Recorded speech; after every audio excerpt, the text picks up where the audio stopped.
Welcome to the Big Me Kickoff. I am your host, Kevin Noon, joined by Tony Gerdeman. It is Friday, and that means we are going live, and we're here to talk a little bit about the open week for your Ohio State Buckeyes. We got a lot of fun planned, but as usual, this is your show. So be sure to get your questions in. Be sure to get your comments in. If not, Tony and I are going to talk for about 15 minutes and be on with our days. So you guys really have to help us there. Tony, I'm not going to lay out for a long pause. That's your shtick. That's copyright infringement. But how are things? Kevin, thank you for asking how things are going. Things are going fantastically well. As you said, it is Friday. We are, I don't want to say off this week because we're still working, but there's no game to go to, which means we get to watch football tomorrow. So I'm excited. Absolutely. I was at Kroger today, out buying some beer for tomorrow, getting some things. I'm doing a pork butt on the smoker. I'm going to get that on. I haven't decided what temperature I'm doing it at. I might have to get it on at midnight. I might have to get it on at 6 a.m, figuring that out. Ran into a viewer from all of our shows from the Buckeye Huddle channel, and he wanted to take a picture with me. Said his wife would get a big kick out of it. So I don't know if he was being ironic or if he was being genuine there. I said, we're doing a show at 2. He's like, oh, I know. So, I mean, it's, it's heavy as the head that wears the crown. That's why I had to get my hair cut. But, we're running into a lot of that, running into a lot of our great viewers out there. Yeah, I'm just hoping that when he took the picture home and showed it to his wife, she's like, "No Tom or Tony," and it's like, I mean, it's Kevin, right? I mean, isn't that good? And she'd be like, "Well, I mean, I guess." That's how I imagine it going. Well, we're in my neighborhood. I'm here in Pickerington. You live way north, and Tom may as well live in Pennsylvania. So if I'm making fun of somebody for living further east than me, it's got to be Pennsylvania, Maryland, England. I don't know. I mean, so no Tom today. We kicked him out. We voted him out 2-1. Actually had prior engagement, and you're stuck with us. We already have a real question here from RK. Legit news on Damon Wilson, and obviously we don't have Mark or Alex on, but everything is sounding promising. We saw Bryson Rogers get on with kind of the cryptic good news tweet is coming, and then Mark Givler got on social with a little emoji with the sunglasses on, and Alex has been pretty adamant, and sounds like the Buckeyes may be on their way to their first of potentially the 3 big defensive linemen on the board. Yeah, and Damon Wilson is a different kind of guy. Like what's the comparison going on right now? Like Noah Spence in terms of size, he's like 6'3", 240 pounds, but he's explosive. And I think he's more explosive than any of the other guys that they're after right now. And he certainly, when you watch him, like he moves quickly. I know when Mark went to see him in person, he said he's just like a different kind of athlete than essentially anybody that Ohio State has right now. And they've got some pretty good ones right now. So that gives you an idea of what he could be bringing to Ohio State if he ends up committing and then, of course, signing. So it would be a good start to what they think is going to be a pretty good defensive end class in 2023. Yes, exactly. I mean, and they still are after Keon Keeley, who, there seems to be a lot of debate whether or not Ohio State's going to be able to withstand that Alabama visit. And then, of course, DJ's cousin, Mateo, and I'm just not going to butcher the last name. You want to disrespect somebody, screw up their name. So we'll just call him Mateo. And things are looking positive out there from the California superstar defensive lineman. I see in the comments, I haven't punched them up yet. People do see the cat walking around in the background. She wants her own show too. I'm sorry about that. Let's keep going through some of the questions. That Todd nickname, certainly getting a lot of love. It was getting a lot of love over there on Buckeye Huddle too. I may or may not have been part of that one. I'm sorry, I guess. I don't know. Is it getting love or just getting usage? I'm not providing any love. I'm not doing my part, certainly in that, but it is what it is. The internet is forever. And now here we are, and there's certainly nothing that I can do about it at this point. No, the more you push back, the more it'll stick. So, you're kind of stuck there. Steve is smoking some skunk for tomorrow. Be sure to somehow shut down that stink gland. I don't know. But Yeah, I mean, any big plans for you, Tony, in terms of the culinary side for Saturday? A day where we're not going to have to necessarily do anything. I've been kind of Mhm. flirting with the idea of maybe popping on for a couple minutes after Penn State, Michigan. We'll see if I have a couple adult beverages or many where I'm at right there. But what about you? What are your plans? I think I may just go grab some pizza before any of the games because I'm not planning on going anywhere. This is an opportunity for me to just stay home and do nothing. So I'm going to take advantage of it. And I don't want to be going out for dinner or ordering anything. I probably, although I'm making plans, my wife doesn't know this and she could change them at any minute. But I'm probably just going to grab some pizza at like 11:30. I know I'm going to miss some of game day. It's going to be terrible. I'm going to be heartbroken about that. But yeah, it's going to be it's going to be pizza and beer day. I don't know what time the beer starts because I do want to watch all of the games. And if it starts too early, then I won't care about the end of the 7:30 games. I'll be too tired. Too tired. I mean, there is that chance for that little short cat nap in the middle of the day. I mean, you get through the early games, and then if Alabama's up by 17 on Tennessee, and that game loses some of its luster, you have the other, the Big 12 game with TCU and Oak State, wherever that one is. I mean, yeah, I mean, if I have to start this pork butt at 6 in the morning, I'm not gonna start drinking at that point. I'm gonna get it on. I don't have to look at it for 4 hours. At 4 hours, I may have to get on and spritz it so I can do that, but the problem is there's like a half hour of prep work that I'm gonna have to do. I've gotta sit there and massage it with the mustard and the molasses and get the rub on and turn the smoker on and all that good stuff. So, yeah, there certainly is the chance that too many beers could end an early night for me. You make a good point about the nap.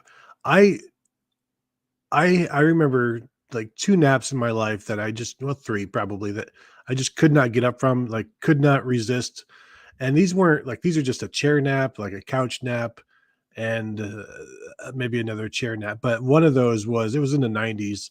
It was Tennessee and Florida were playing, and I wanted to watch it. I just could not stay up for it. And it was like a 3:30 game. I may have taken some Benadryl or something, and I just couldn't make it through. And I would just, I'd miss quarters at a time on the couch, just trying to watch it, and just couldn't. So, we only have like 13, 14 weeks a year of this. So I try, and then we only get a couple of those that we actually get to take part in and watch. And so I would like to make the most of it, but I know after like 10 hours, I can only take so much. And God bless the people that are like, I'm here for Hawaii too, because I just can't anymore. No, no, I struggle with the 7:30 games at some point. I mean, I'm just getting slower. I went and bought the 15 pack of Coors Light pints. We're not Mhm. sponsored by Coors Light, but if you're watching Coors Light, love the resealable pints. Not that I ever close one back up and say, "Oh, that's enough for me. 2.5 is my limit on Schnitzengruben." But that's kind of where I stand with that one. But for those of you who are watching us, be sure to subscribe to the channel so you don't miss any of our great programming. You've got the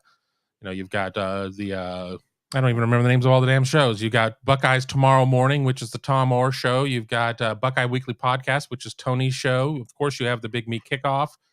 Alex Lightman has a show. We're still in development on getting a recruiting show with Mark and Alex. I mean, but you're not going to know if you don't subscribe to the channel. And what really helps us too is hit that bell and give us that thumbs up.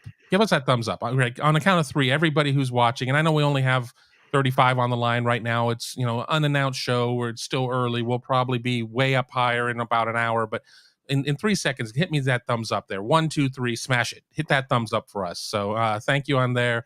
RK and Dave, I'm seeing some questions coming in. I'm marking them as we get there, as we kind of, we bob and weave a little bit as we get through this show and talk about things. Hardy Jins is obviously a Pulp Fiction fan. Big Kahuna Burger for me, mofos. That's a tasty burger. Say what again? uh Dale talking about the prep work is worth all the trouble. It is. And, I in terms of getting the pork butt ready, and I'm making it sound like it's a huge undertaking. This isn't like trimming a brisket and having to go through all of that. Pork butt is pretty darn easy. You sit there, you get a binder on it, you get a seasoning on it. And I was asked by Dave what my favorite dry rub is. I use a lot of stuff either from RecTech, who makes my smoker. I like Meat Church products as well. One day I'll make my own, but I when I got into this hobby, I just bought like every seasoning I can find, and I've just got this giant tub of them out in my garage. So I'm going to go out there later this afternoon and check that out. This once we're done with this show, I'll go down to the kitchen, make a Carolina vinegar sauce because that needs almost 24 hours to marry up nicely. So there you go with that.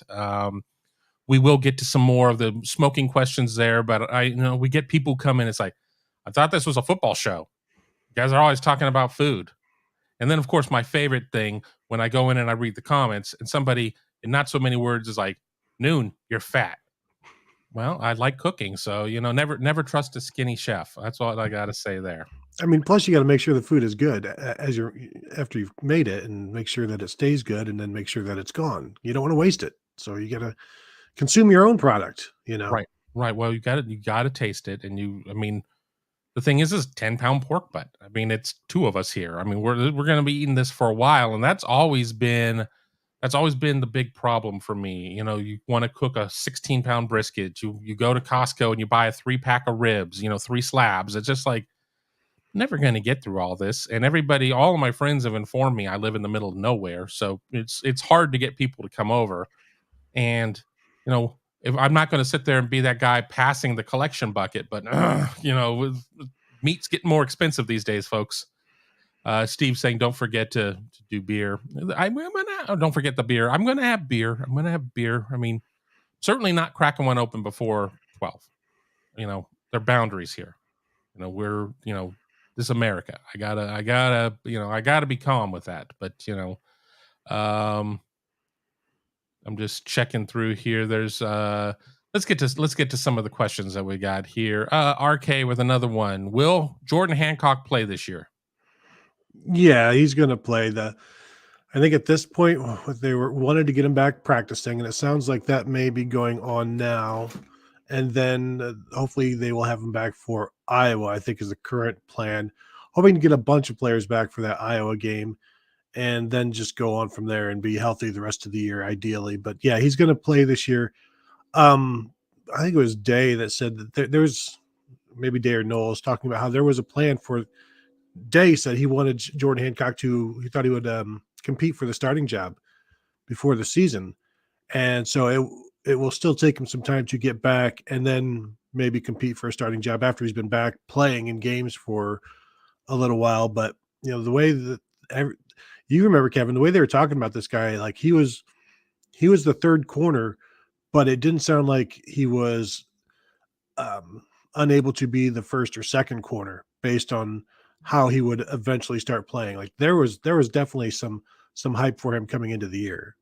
Absolutely. I mean, part of a very talented defensive back class in his class, which Kalen Johnson and Denzel Burke. And, I know right now at this point, there certainly is, a lot of consternation about Denzel Burke's play. And then, we go into the Michigan State game and it looks like the Spartans tried to pick on Cameron Brown a little bit at that point. And it's really a 50-50 ball type of situation. And as I said on a show earlier this week, and a show that'll drop tomorrow in terms of somebody else's show, these 50-50 balls have been more like 80-20 against Ohio State. I mean, it takes a throw and it takes a catch, and teams are executing. I mean, Ohio State's not the only team out there that can execute plays, and you do want to see the defensive backs in a better position, but it just hasn't happened yet.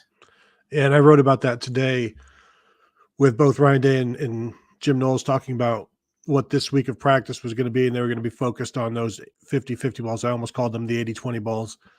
But some of the stuff that Jim Knowles also talked about is that it's not just the ball hitting the guy. It's not just that moment where the ball is meeting both the receiver and the defensive back. It's also, what does the corner do at the line to jam the receiver if they are like matched up at that point, or if it's off coverage? Like what situations have led to that ball being thrown? And is it a situation where they're picking on somebody? Is it a situation where they have seen something in Jim Knowles' defense that they are attacking? So that's what Jim Knowles was talking about. Like, while Ryan Day and Jim Knowles both want the corners to finish better with the ball near them, Knowles is looking to see if it's something that he is doing himself with the scheming that is allowing or making teams think that they can do this and succeed with it. So he's going to be examining his own play calling and things like that. But I'll just keep going back to the fact that if the best weapon an offense has against your defense is a 50-50 ball, you've already lost. Like, if you can't do anything else other than that, that's not a game plan to win. And I had somebody tweet at me, like, talking about all of these critical 50-50 balls in key moments that Ohio State has given up. They have yet to allow a touchdown in the second half in a meaningful moment. So, like, they're giving up some plays, and this is the most egregious thing that defense is doing right now. And it's not all that egregious if you think about it. And it's not necessarily leading to points in critical times. Of course, they haven't played any offenses that can, capitalize on that stuff, but and that's going to start changing. But I think it's not overblown. Yeah, it probably is overblown, but it's also something that needs to get fixed if those two can coexist. Well, and Jim Knowles told us this week, as we had the opportunity to talk to Ryan Day and then 3 assistant coaches, players were given interview responsibilities off this week. It all rides with him. It's his fault. He's not there to blame the players. It's his position groups. It's his defense. And, he went back to, his time. Where was it when he was at Duke under David Cutcliffe that he kind of learned some of those lessons? I don't remember the story exactly. Yeah, no, that was everything that happens during the game. Everything bad that happens during a game is Jim Knowles' fault because he didn't prepare the players well enough. He's asking them to do stuff that they're not able to do. And this also allows the players to play more free. They're not worried about making mistakes because if they make a mistake, it's not my fault. It's Jim Knowles' fault. So, like, here's an example. When you said, hey, let's go live today, I wasn't sure if this would be a Buckeye Weekly or if this would be Big Me Kickoff. Once I find out it's a Big Me Kickoff, I have no pressure. I could screw up and it's not my fault. It's your fault because it's your show. I have no responsibilities here. And so I'm much, much freer. In fact, I've been drinking since 11:30 a.m. Yeah, probably Mountain Dew or something. I'm all jacked up on Mountain Dew. And Pixie Sticks. Ah! Yeah. Well, I hadn't done a Big Me this week, so yes, it is under the Big Me banner. But of course, you can find it all on YouTube.com/Buckeye Huddle, and also on our audio podcasting channel, where you can find all of our shows throughout all of the podcast verse. I don't know. Is that like the multiverse? I'm not exactly sure, but you can find us on iTunes. I don't know. What are Spotify, all those? Yes. It's Apple Podcasts, Kevin, please. And Spotify, Google Music, some even Amazon Music, but I know nobody uses that. So I don't know that we're all there, but generally all of your other podcast platforms that you've chosen to use, we are there. Let's find our next question right here. RK has loaded us up. We're going to get to them all, RK, I promise, but I want to make sure that we hit everything here, Dave. So what are the Buckeyes' schedule with an off week? I assume getting healthy is job one. Absolutely. You've got to work on that. You're going into Iowa. You have 2 weeks to prepare there, but what was it? 3 practices this week. This week you get to work kind of internally in terms of on what it is you do as opposed to working on install for your next opponent. But I think there are probably a lot of guys that are seeing more mental reps or things of that nature, and probably a little bit more time in with the training staff. Yeah, and it was Tuesday, Wednesday, Thursday practices is what they were saying. So that probably means Friday and Saturday off, and then come in Sunday for some, regular stuff. No practice until I think Monday, but so guys can maybe go home, go see some high school football, stuff like that. But there's still going to be so many guys that just come in every day because, if you're not working a day and somebody else is moving past you. And so when you want a Big Ten championship, a national championship, it's really difficult to take days off and be able to pick up where you left off and continue to get better. So it's telling that college football has changed so much from like 20 years ago when guys would 20, 30 years ago when guys would go home for the summer. And it's like now if you go home for the summer, don't come back. Like you're not going to have a spot if you do that. And so it's almost like that for a weekend as well. Except what was it after the 2020 season when Ryan Day told his team like go away, like go be with your family, come back in a couple of weeks, just go spend time with your family. It was obviously a different time then, but see how many guys get to a high school game tonight and they're right back at the WAC tomorrow. Well, it's a lot different than 2020 when guys were home because of what was going on in the world and we're building squat racks or putting rocks in a backpack. I mean, you have some pretty nice facilities at Ohio State. So, you're not necessarily going to get that at home unless your last name is Boren. And I mean, they have a full blown gym in their house, but it's pretty nuts with all of that. But this is also a week that coaches are out recruiting, and I've seen some people who've come in a little bit late who've wanted to know about the Damon Wilson news. Once again, things are sounding positive there. Nothing has happened. There's been no public commitment at this point. But whether or not you believe in crystal balls or future casts or magical orbs of wonderment or tarot cards or whatever, everything seems to be trending right with the talented defensive lineman out of Venice, Florida. Yeah, for sure. And like I was saying earlier, just an explosive dude who gets off the ball really, really quickly, gets up the line quickly, and is a difference maker. It could be somebody who plays pretty quickly for an Ohio State defensive end group that will be losing Zach Harrison, Javante Jean-Baptiste, Tyler Friday. Like they're going to have to restock that a bit. And they've got three guys that are freshmen right now in Caden Curry and Kenyatta Jackson and Omari Abor. But you got to continue to replenish, and this is a good one to do that with, assuming he does eventually sign.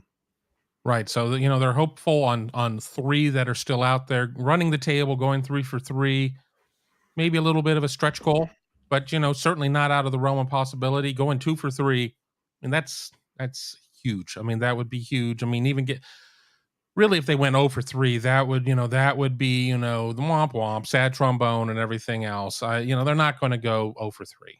I mean, they're just not going to go 0 for 3 unless the world absolutely changes. So, are they going 1 for 3? Are they going 2 for 3? Are they going 3 for 3? 3 for 3 seems to be a bit of a stretch, but you never know. I mean, people are like, well, you can only have 2 defensive linemen on, two defensive ends on at a time or whatever, but you get into a rushman package. I mean, there's certainly going to be opportunities, whether or not you're an end or a tackle or whatever. I mean, if they're going to sit there and it's a pass rushing situation, you're going to get thrust in there. I mean, just look at different position, but look at Michael Hall, 2.5 sacks on 7 plays. If we add that 8th play, which was negated by a penalty, really he should have had 3.5 sacks. Yeah, hitting the quarterback on half of his snaps basically is impressive. And if you're asking me, well, like which of the 3, if they could only have 3 or one of the 3, I would say Damon Wilson is the guy to go get, because he could also project as that jack role as well, because based on his size and his athleticism.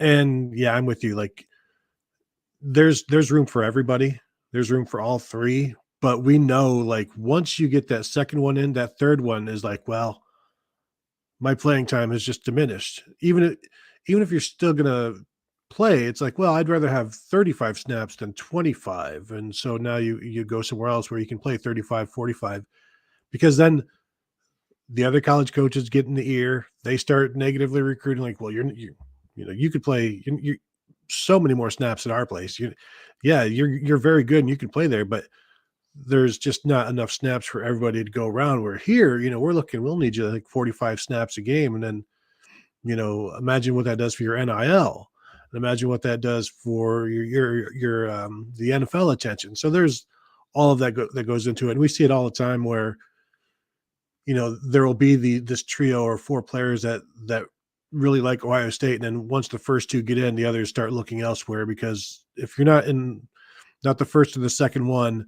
then your playing time or whatever, it looks like it's going to be impacted. And so then other schools can come in and really start singing some songs to you. Yeah. And you always can have a safety school like Bama behind, if that's what happens there. But I want to get to a question that there's been a lot of chatter about. It's been asked multiple times. I have this one saved here from Eric Biddle. Who are we pulling for? Penn State or Meat Chicken?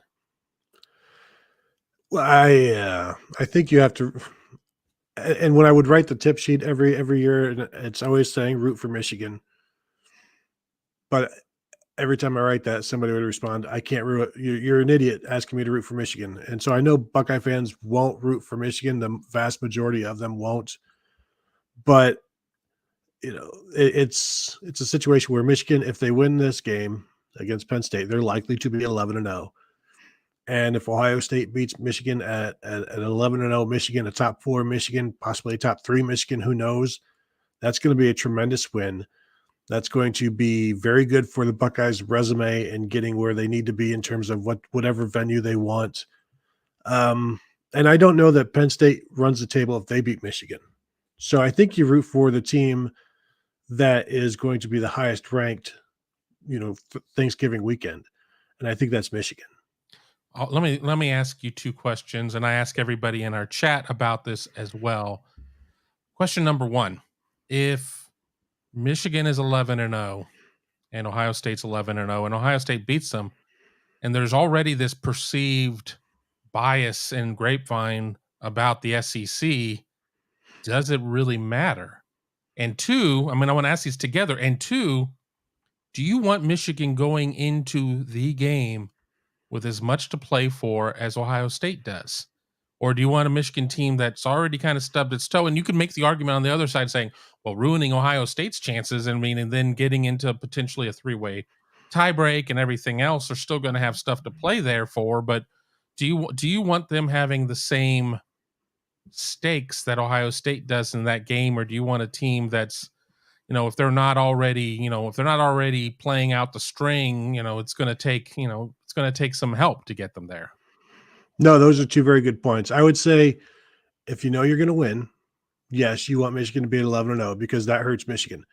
If you don't know, then Michigan already having a loss and having some doubt, that probably helps. And the fact that Michigan could ruin Ohio State season, they can do that at 11-0. They can do that at 6-5. So, they're going to be, that's a bonus, is ruining the season. And that can be no matter what their record is. So I think you make some interesting points there. And I also think we talk about Ohio State. If they get that number 1 seed, they can play wherever they want. They're going to be out West regardless, almost regardless. So, it's almost like it doesn't matter whether they're 1, 2, or 3. Like, the only way they're going to be playing in the South is if they're the 4th seed. And the only way they are the 4th seed is to maybe lose in the regular season and win the Big Ten championship game. Like, how else do they become a 4th seed when you're looking at Alabama, Georgia?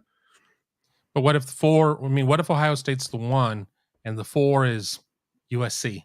Then you play you play in the South. So there is that scenario, and we're putting the cart way before the horse there.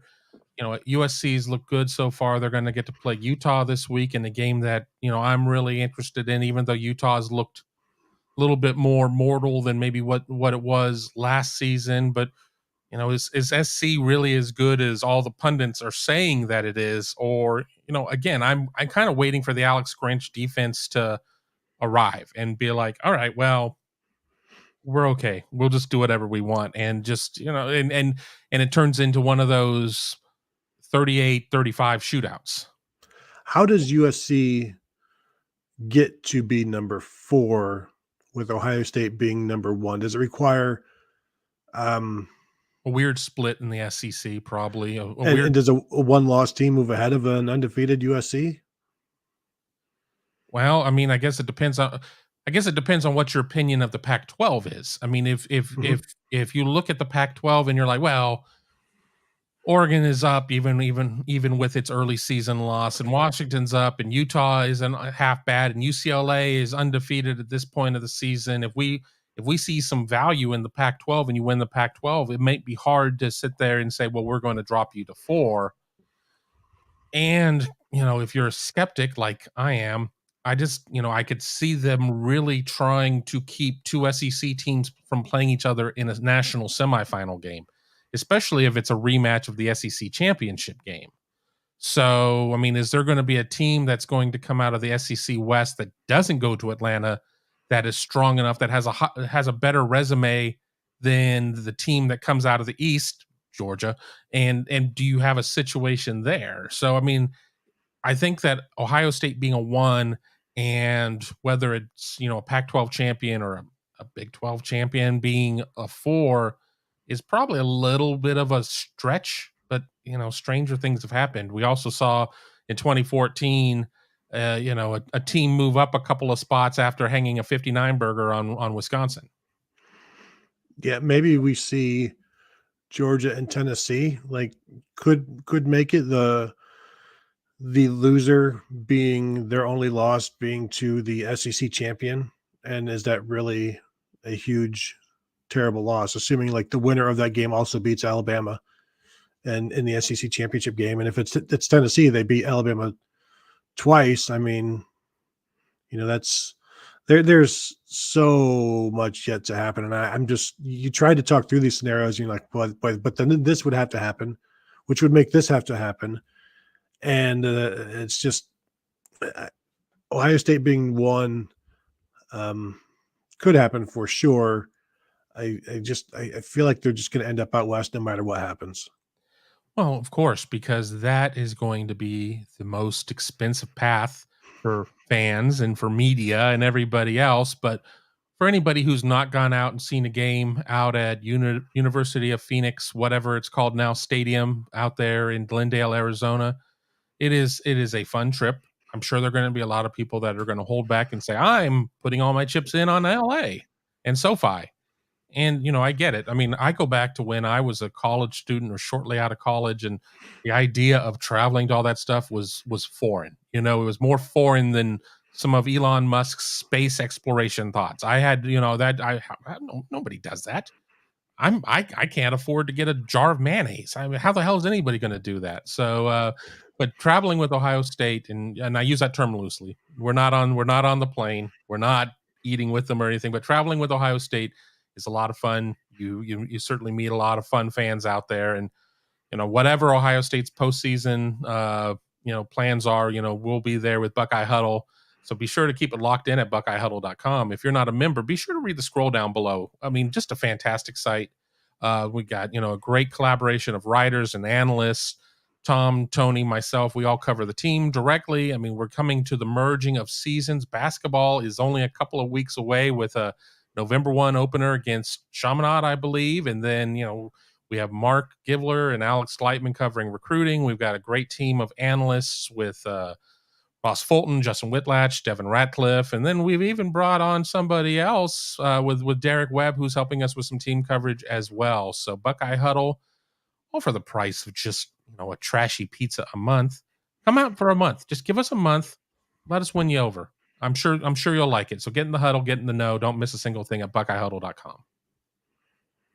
All right, let's. But we haven't really. I don't know if we've delved far enough into the Penn State Michigan matchup, because I think we could probably talk about this for a little bit. I mean, I think, not to say we don't have a lot of great questions in the queue, but two teams that haven't really faced much this year.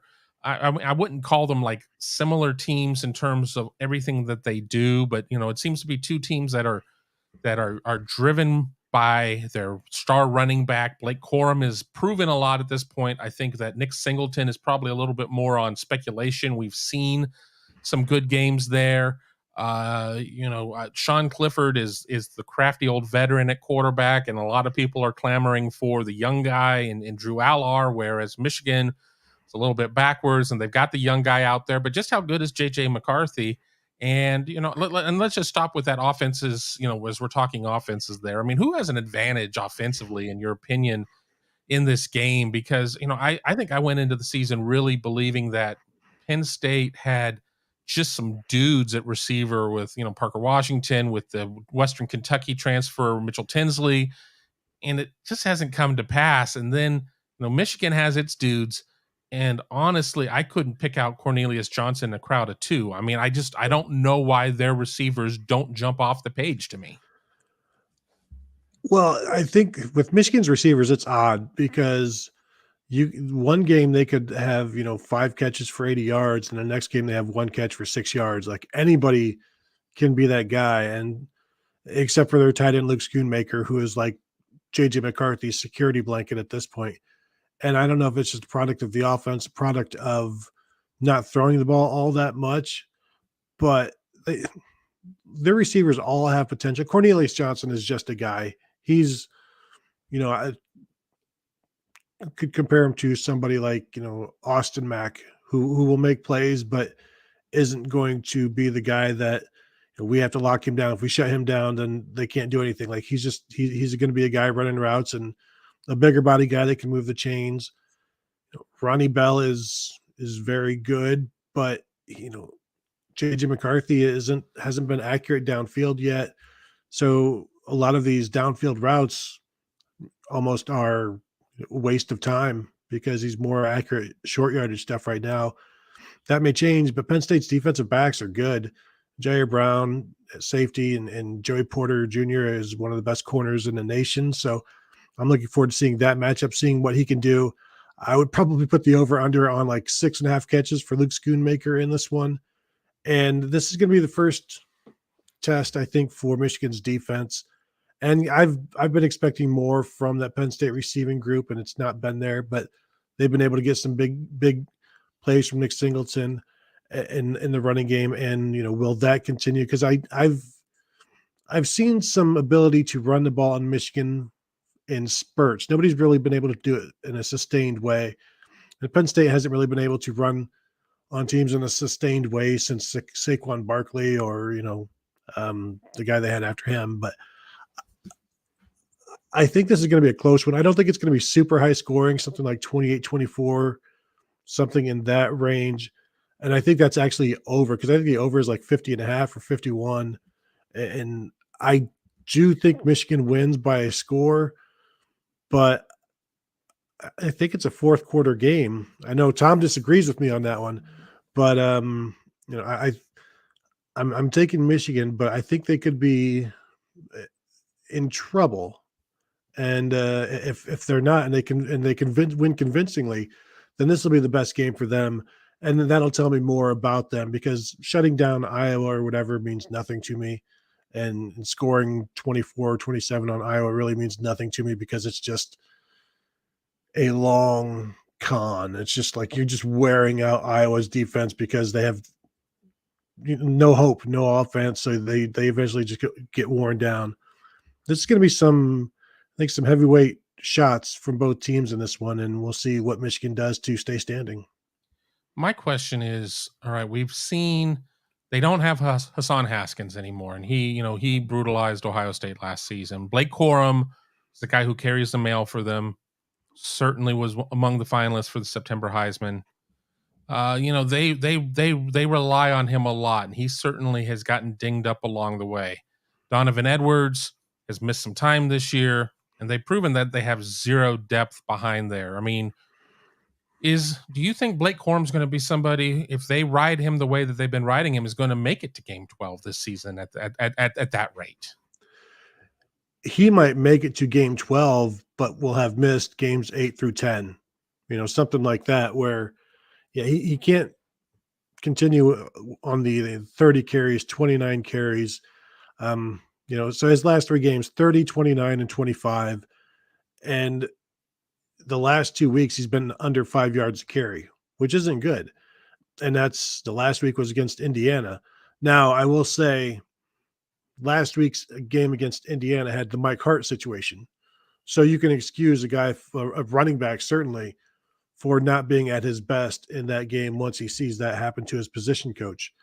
But I still think, like, this is why you need to get the receivers the ball more and maybe involve them more in the running game. If you want to run the ball, like Ohio State last week, getting the receivers involved in the running game because they were thin at running back. Do that. Don't just ride Blake Corum into the ground, because he's your best player. And it would be great to have him for an entire season. And that's something that hasn't been able to happen before, because he's not the biggest guy, but any running back is going to be worn down if they're carrying the ball 28 straight times or 28 times a game over the course of a month. And this game, you would think that that's going to continue because they're going to have to do everything they can to win, and they trust him more than anybody else. And so, as we know, if Jim Harbaugh is just going to continue to do what he thinks will work this time, and the thing that works more often than not is Blake Corum until it doesn't. Yeah, I just don't know what my feelings are on this game, and I meant to pull up Winsipedia to kind of look at what the trends have been and things there. I mean, this is one of those games that prior to last year, I would say Penn State's going to win. Michigan folds in these types of games, but then again, so does Penn State. James Franklin's all about elite, elite, elite, elite, being an elite team, but a much more ironic and different elite than PJ Fleck talks about in Minnesota. But, has Michigan been able to turn a corner in terms of these types of games? I mean, we certainly have not, the college football playoff national semifinal game notwithstanding, we haven't seen them play anybody since. So we don't necessarily know what big game Jim is going to look like there. If he's going to come out there and run that, the super duper Maryland eye, the one where he has everybody lined up and just all this, stupidity in terms of things and coming out and, 5 tight ends and some of those situations. But, on the other side, we know what we know about James Franklin, and I just don't trust him either. So am I wrong at looking at this in a way of who's going to screw this up less? Who's going to have less of their fingerprints on this to allow their team to go out and do what they do? No, you're absolutely right. And part of that is Michigan's predictability. I think last week they were in the pistol 11 times and ran it every single time. I've seen other people say that they've run it every single time out of the pistol. Like every time they're in the pistol, they run it. They've never thrown it. I know when I was charting the game last week, they were in shotgun 30 times with the running back, even with the quarterback, and they threw 29 of those times. So in talking with Tom on our Michigan Monday Buckeye Weekly podcast, like we both agree there's some trickery there. Like they're setting Penn State up basically like, yes, these are our tendencies. Now expect our tendencies, and they'll go away from those tendencies. But if they don't, then that's a complete failure on the coaches, which, as you said, you kind of the winner of this game might be the coach who doesn't have a complete failure. And that's a great endorsement. Before I get to the super chat, yeah, all right. So now they're going to throw out of the pistol. So what? I mean, you've broken tendencies, but if it falls onto the ground or is intercepted, have you really gained anything? No. Mike Smith, the super chat, just wanted to say thanks for the recommendations yesterday for my upcoming trip to Columbus. Can't wait to finally go to the shoe. Absolutely. We were on the Mark Rogers show, and Mike asked about places to go while he comes to Columbus for the Iowa game and for his honeymoon, if I remember properly. So congratulations on the upcoming nuptials, Mike. Hope you have a good time here in Columbus. And if you're a member at Buckeye Huddle, shoot us a private message. Love to buy you a beer, but things get so busy before games and everything else, but we'll figure that out. Was the recommendation on which Taco Bell to go to and how best to spend your $28? We're going to get to our $28 buys here soon. I'm still working with Mark to see if we can expense that. But I can't do it like the night before a game because I'll die. I mean, but Tony has found, of course, some ways to game the system. We'll get into all of that here in the second hour. I want to give as many people as a chance to get on the show so we don't have to repeat that segment twice, because I already feel myself getting a little sick to my stomach thinking about $28 worth of Taco Bell. For those of you who are like, what's this all about? Just to give you a little bit of a setup before we get to it. Some financial guy was a guest on Fox Business Network and was talking about inflation, and apparently talked about going to Taco Bell and spending $28. I know that there are 1 or 2 Taco Bells out there now that have booze, but unless it was a Mexican pizza and 2 martinis, it's got to be difficult to get to $28. Or is it? Stay tuned. Called a tease. We'll get to it. But again, we'll get back to Michigan, Penn State if that's where the crowd wants us to go. We got a lot of other questions. I'm sure there are probably people being like, I'm not here to talk about those two clown programs, but it is what it is. As I said, RK has a ton of questions in here, so I want to get to a couple of those. Could Ransom or Martinez play corner if needed? Well, Cameron Martinez has done some repping at corner in practice, and he would be an emergency cornerback if they needed him. Lathan Ransom, I don't think so. He much prefers playing a deep safety and has played the slot safety slot corner in the past. Did it some in 2020 and 2021. He prefers being outside and deep, as you saw in that Michigan State game, the way he tracked that deep ball and came down with the interception. He will do whatever. I don't see him playing any corner because he's too good at safety to take him away from there. Cameron Martinez could play some corner because they have Tanner McAllister in front of him. Tanner McAllister can also play some corner. So those are your two emergency cornerbacks more than Lathan Ransom. And at some point, does Lathan Ransom, does he have to become a nickel if somebody gets hurt? Like when we weren't sure how long Tanner McAllister was going to be out, I wasn't sure if they would stick with maybe put Lathan Ransom there after a week of practice or continue to stay with Kai Stokes. Fortunately for the Buckeyes, Tanner McAllister only missed the one game, and so they didn't have to, figure out exactly what they were going to do. But no, not to answer the question, Cameron Martinez and Tanner McAllister, yes. Lathan Ransom, no. Let's jump to our next question. Ben, who is a Dodger fan and friend of mine on social media, need a good performance from Tony Gonsolin tonight. The Dodgers Padres series tied at 1. That game's on at 9:30.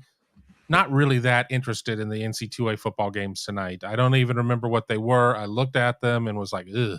So I know what I'm going to be watching, but I agree that they need Trey Turner not to boot the ball as well. I love Trey Turner, but he can be a little bit of a defensive liability, and we'll leave it at that, as Tony is not interested whatsoever in the Dodgers. Jake Parsons, do you think JSN getting back into the lineup throws off the flow of the offense, or do you think it'll be a smooth transition? What do you think? Because I have some thoughts.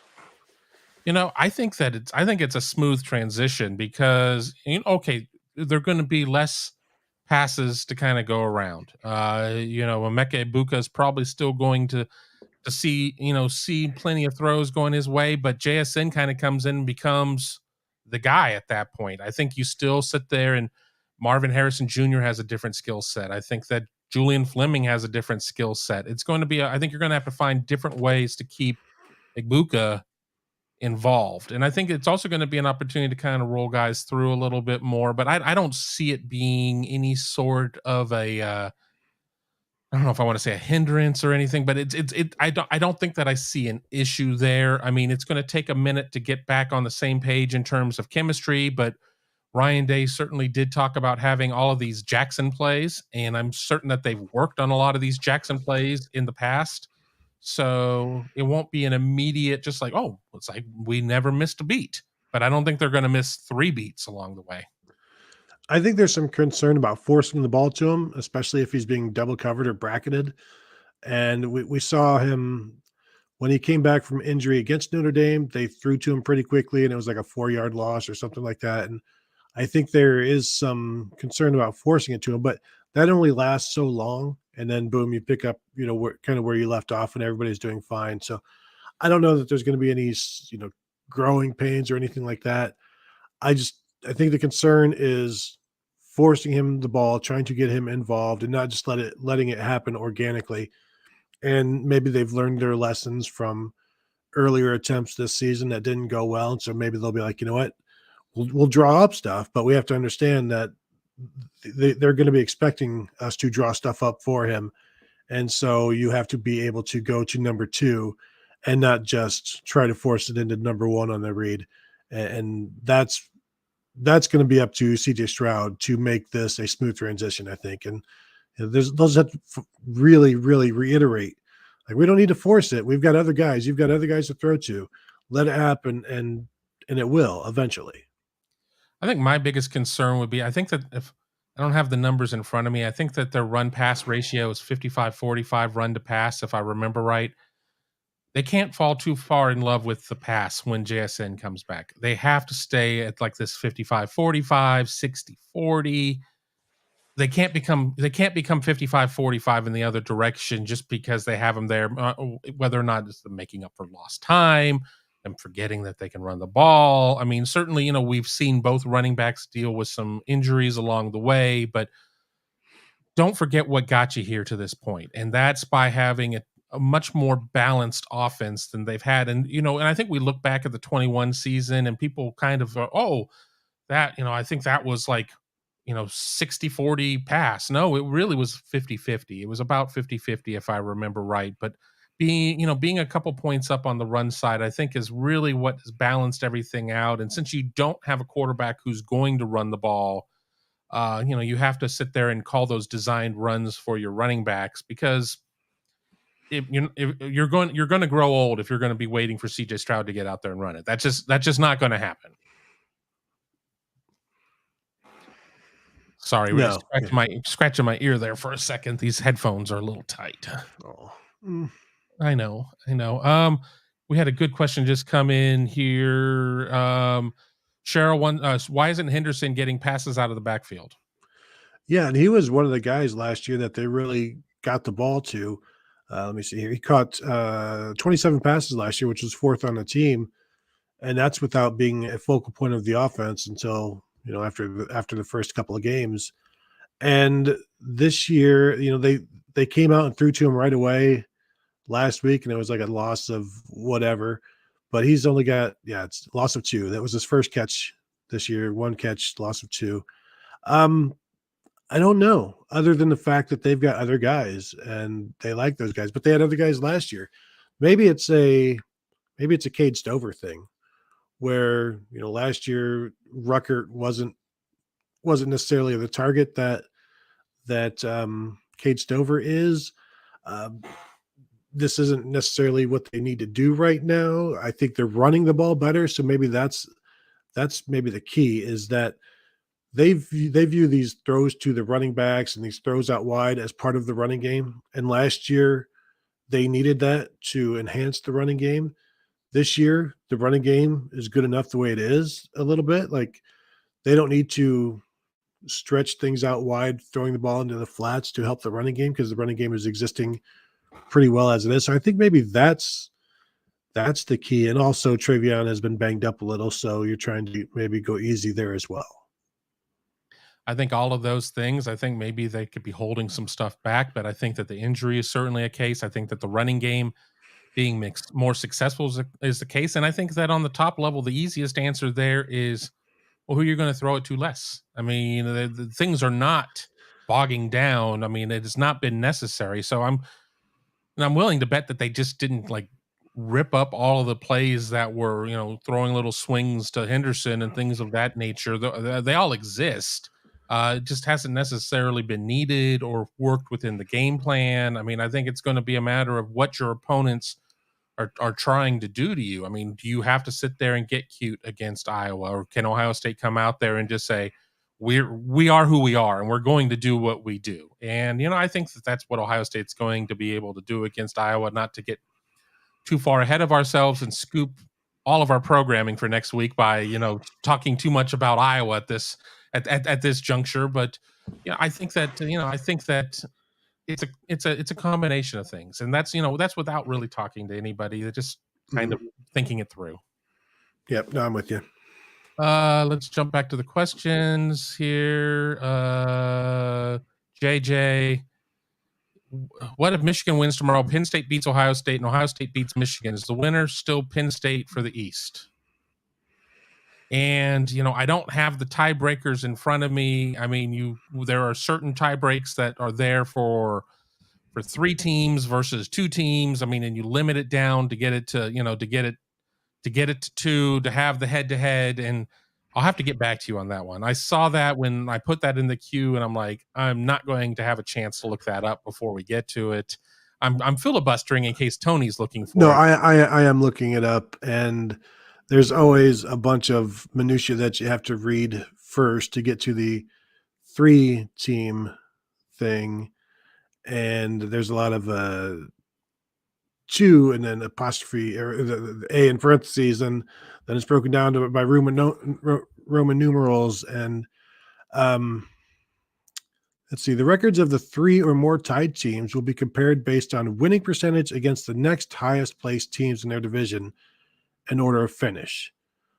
So, like, if the only loss comes to each other, then they're all going to have the same record against the number 4 team, number 5 team. Let's see. The records of here's the first one. The records of the 3 or more tied teams will be compared based on winning percentage in games between the tied teams, which we know. And then the second one was the one I mentioned, which wouldn't happen. The records of the 3 or more tied teams will be compared based on winning percentage against the next highest placed team in their division in order of finish. That's okay. That was the third one. The second one was record in division or something. The records of the 3. This is the fourth one. The records of the 3 teams will be compared based on winning percentage against all common conference opponents. So again, everybody's gonna have the same percentage of 1,000. Right. I think it eventually just comes down to the playoff ranking, honestly. I know everybody has things a little bit different. There are people in the chat who are still saying it's Penn State, but I would have to look at that one. That's something that I didn't do any prep work for in this one. Let's get through this weekend's games before we start thinking about the nuclear option and what happens there. But here's the eighth one. Here's the eighth and final. The representative will be chosen by random draw. There used to be a day where it was like the last team to go. I mean, whoever's furthest out gets, if that was like for like the Rose Bowl or something. I mean, the Rose Bowl. Well, you get to do this because you haven't been for as long, but hopefully it doesn't come to that situation, and that Tony and I and Tom and some of our peers will be out having a steak at St. Elmo in December. I want to get to another question, but I have the answer typed up, so I won't punch it up. Somebody was asking about, could we post the remaining schedule? And I don't have a graphic built, but I will post it here in the chat, and then I will put it up on the screen. Let that happen. I can't really make it into anything that's like with dates, but it's versus Iowa, at Penn State, at Northwestern, versus Indiana, at Maryland, and versus Michigan. Obviously the 3 games that stand out to me are going to be Penn State, Maryland, and Michigan. Penn State being Penn State, at Maryland being kind of in that trap position before Michigan. I don't think that people are going to not pay attention to them, but you do have a solid quarterback in Talia Tungavaloa. You have a really good receiver core there with Raheem Jarrett and Demas and some of the other guys there. Don't really think Maryland can play a lick of defense, but it was still a game that when Ohio State went out there several years ago and had to win it in overtime 52-51, and then of course Michigan being Michigan. So apologies to Iowa that I'm already kind of looking past you. Northwestern is terrible this year, and Indiana, I'm not sure if Tom Allen's going to be in Bloomington by that point. I mean, it's going south pretty fast over there. Yeah, I'm looking forward to the Maryland game to see how good the Ohio State pass defense is, because they've really faced nobody in that regard. And to see, is that like a 52-31? Is it a 52-17? Like those two scores are vastly different to me. If you hold Maryland to like 17 points in a blowout, that's pretty good. If you are in a shootout a little bit, 52-31, something like that, it's like, well, okay, you're going to be playing better offenses than that, so you're going to want to step it up. But now, if Penn State, they go to Penn State and Penn State starts lighting them up, that would be obviously not good, and a bit of a surprise at this point as well with their offense. Right. We're going to learn so much this weekend nationally. This is just the perfect week to be the open week and to be able to sit back and watch football games.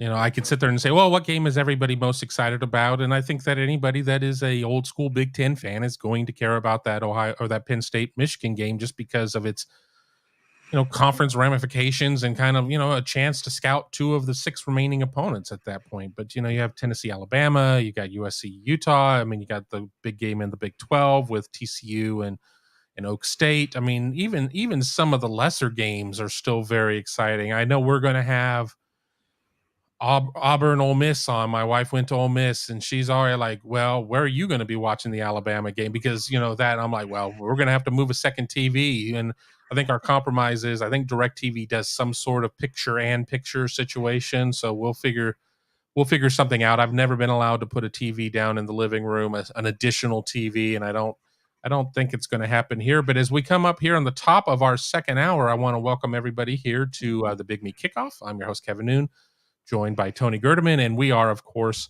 live, unless you're listening to us on the podcast or you're watching us on the replay, and then we're not live. But, we want to thank everybody for being part of the show. Be sure to subscribe to the channel, hit that bell, thumbs up, all that good stuff, and be sure to check us out at Buckeye Huddle as well. It would sure mean a lot to us. But let's kind of get back to the questions. And still coming this hour, I promise, $28, Taco Bell, one person, man versus food. And it's not going to be pretty. Unfortunately, we haven't done this yet. It is not a hungry huddle at this point. I'm working on it, but then again, I'm not sure I want to work on it because I don't have really good medical insurance, and I have a feeling that this could take years off my life, and I don't have many left. So we'll kind of go from there. Let's jump back into the questions. RK, how can Bama sign 35 kids, but yet no one transfers? That's not true. People do transfer. People wash out, get processed, whatever it is, a lot there. So, we're just not in Alabama, and it's not something that we're running an Ohio State site. We're not going to be. Did you just hear that they, 6 kids just transferred out or whatever? So, I just think it is a much easier revolving door there in terms of them, cutting the bottom. And if you can't get it done in a couple of years, you're gone. And it's just the portal's going to create that even more now. I mean, because it's going to be a case of there might be some guys that want to stick around just because they like Alabama or whatever. But so many of these guys were 4 and 5 stars. So they're just not going to be guys content with wearing the headset and carrying the clipboard. Well, and they've already got a guy in the portal that has left, Braylon Ingram, defensive lineman. I mean, Michigan has a defensive end that is playing for them this year that was at Alabama a couple years ago. Just looking at the 24/7 transfer portal page from 2022, they had a guy leave for Alabama A&M. They had a guy leave for Nebraska, a guy leave for Connecticut, another guy leave for Nebraska. So a guy Hall going to Texas, Caden Clark, tight end going from Alabama to Akron. They've got, like everybody else, they got guys that leave. Kamar Wheaton, running back, going to SMU. So this is normal. It is standard operating for everybody, including Alabama. And it's one of my, and I'm not going to jump on the questioner, the viewer here, but one of my pet peeves is when people are like, this never happens at Alabama, or this isn't what Nick Saban does, when in fact they have no idea. And it is actually what Alabama does. And Nick Saban does do this, or like they put Alabama up there so high without knowing if this is actually how Alabama is. And it's rarely is the view of what you think true, because we're not, as you said, Kevin, we're paying attention to Ohio State. Buckeye fans are paying attention to Ohio State. They're not watching anybody else. And they just like, why are all these Buckeyes being injured this year? And I've heard other people at other schools saying, why are all of these guys being injured this year? It's like this, when your focus is one program, sometimes you can think that this only happens to this program, and it's not the case. Right, exactly. I'll get to the super chat here in a second. It's easy to get tunnel visioned on what it is you follow. It's like, I'm a Dodgers fan, so I don't know what happens in the AL. I don't know what's happening in like the Central divisions or whatever. And it's like, well, why is it that the Dodgers are the only ones facing this? And it's because I have limited view. I mean, you can only consume so much information out there. Life ain't easy these days. So, I mean, you only have so much available bandwidth, sort of like with my internet, as apologizing if the picture's getting a little soft, but, yeah, Alabama certainly does it. Alabama is certainly one of the programs that processes guys. So, they're able to sign big classes because they sign a lot of 4s and 5s, and if you don't work out, they're going to move on. They're less likely to kind of sit around and just take the, okay, well, I'm just going to hang out and do my thing. Hardy Let Jin. me. Oh, go ahead. Go ahead. No, I was just going to say there's this card trick on the internet, which is like it's like 6 face cards, and Queen of Clubs, the Jack of Spades, and King of Diamonds, whatever. But it's like the gist is like the internet knows which card you're going to pick and which card you're going to focus on. So it tells you to only focus on one of these 6 cards, and when you click refresh, that's the only card that will be different. And the thing is, it's like you focus on your Queen of Clubs, Queen of Clubs, Queen of Clubs, and you hit refresh or whatever. It's like, oh, the Queen of Clubs is gone. That's an amazing trick. The thing is, all of the cards changed, but you're only looking at your one card, so you've lost focus on everybody else, and so you think that this is a special thing because that's what you're focused on. When in reality, all 6 cards changed. Are you a wizard? Well, I have been watching a lot of Rings of Power lately. I have not gotten into that one yet. Better than House of the Dragon. I have not gotten into it yet. I can only focus on a couple of shows, House of the Dragon and Andor. But let's get to the super chat. Yes, Hardy Jins, $28. This ain't intramurals, brah.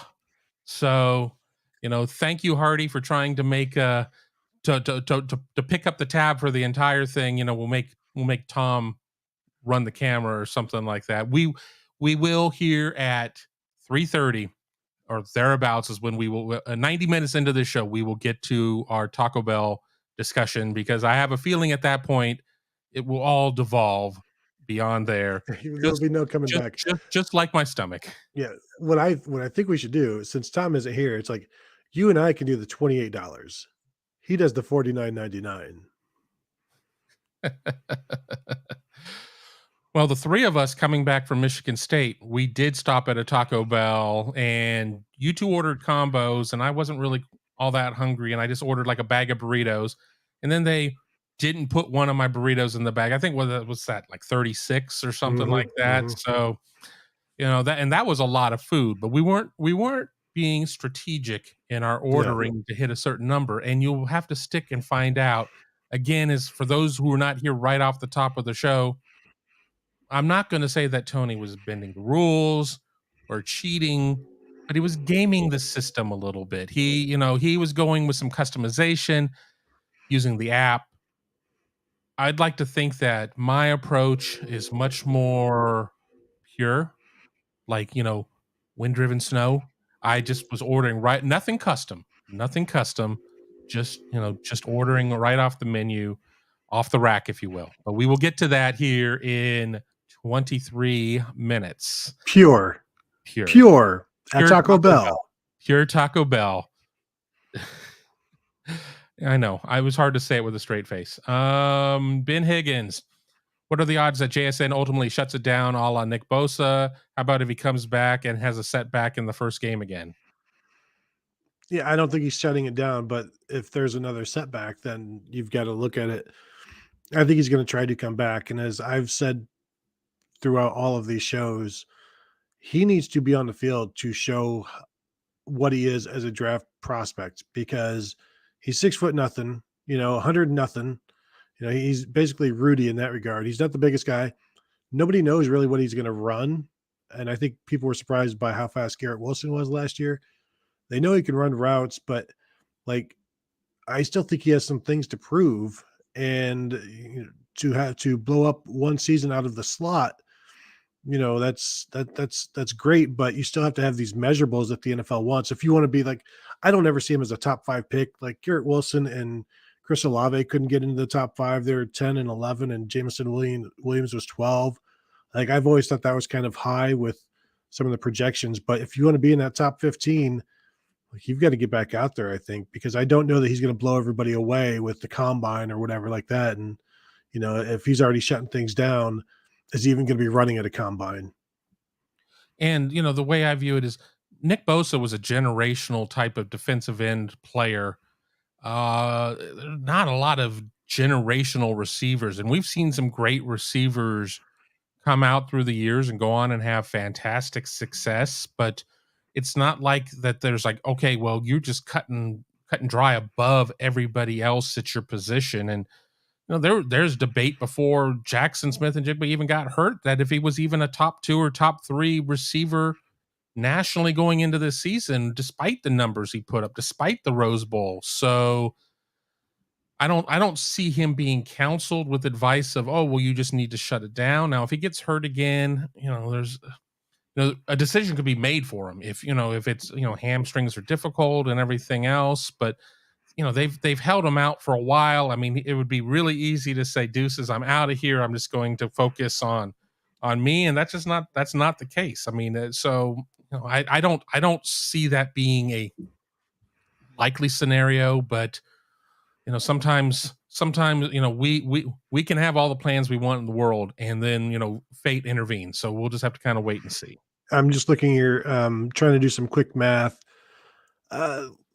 Through 6 games last year, Jackson Smith and Jigba had about 23 catches for, let's say, 450 yards with 3 touchdowns.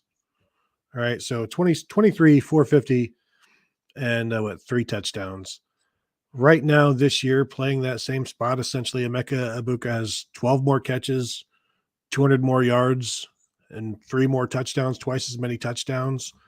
So, obviously Jackson Smith and Jigba lit it up the second half of the season. And like the last 5 games, he had nearly 1,000 yards receiving. But to this point, who's to say that Emeka Egbuka isn't going to do that same thing? And I wonder if, the better Egbuka plays, does that make Jackson Smith and Jigba look more like a system guy?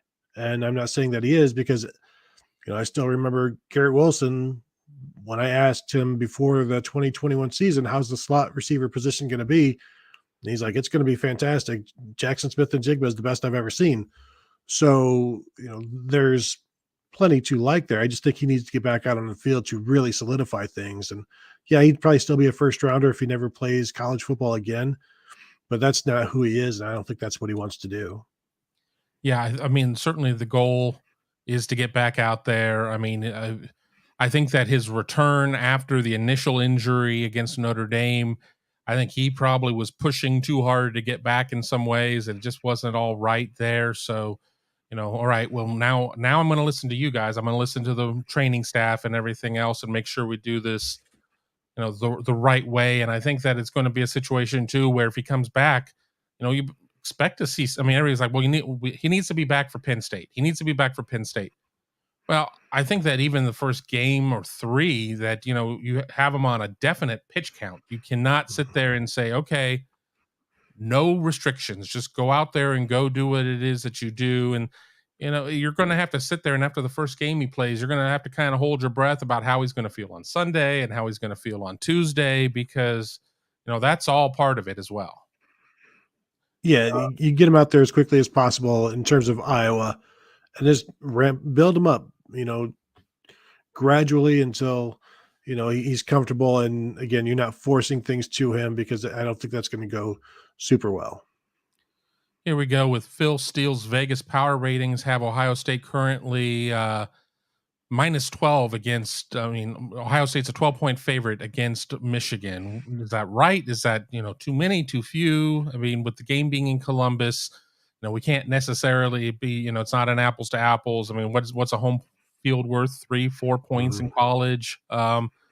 Is that about right? I mean, we haven't seen, we say, oh, well, we haven't seen Michigan play anybody. Well, we really haven't seen Ohio State play anybody either. So, I mean, we got to be fair in saying that.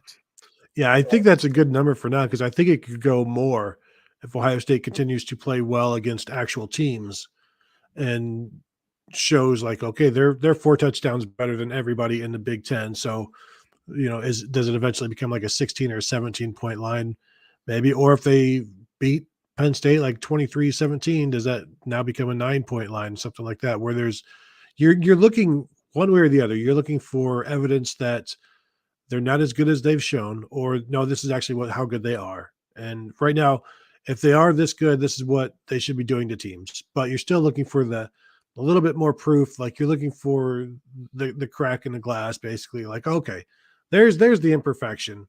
We thought they weren't perfect, and now we can dial some things back. But I think 12 is a good number right now, because there's also questions about Michigan. I certainly watch all the future numbers that come out, and obviously, you look at like ESPN has like their FPI, of what it is, and I think Ohio State's like what it's like in the high 70s that Ohio State's going to win that game. It's based on percentage of likelihood that you're going to win the game. Iowa's 99%. Nothing is lower than 77. I'll tell you that right now. And 77 is a number that seems to stick, but it seems like they rerun that computer like on a daily basis, and you try to write about it. Well, I mean, I don't, but you try to write about it, and it changes on you, and then it's like, well, you're wrong. Well, it changes all the time, but 12 points. Ohio State's certainly going to have everything in the world to play for. Even if you take Indianapolis off the table, even if you take the college football playoff off the table, Ohio State got bullied in that game in Ann Arbor.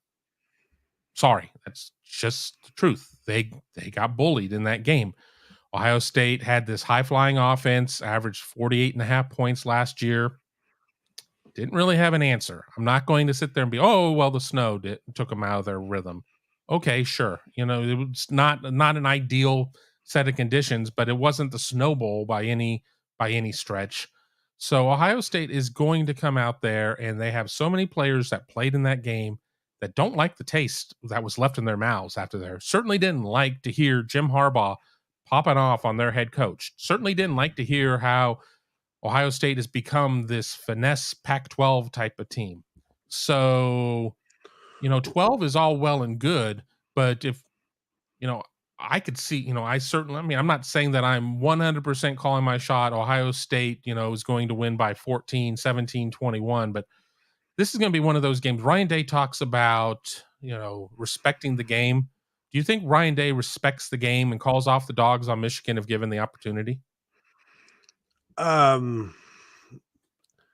Maybe after 35 or 42 point lead, like he's going to put it up there if he gets an opportunity. And when I say that 12 points is fine, like I'm definitely laying those. That's, right now I'm definitely laying those.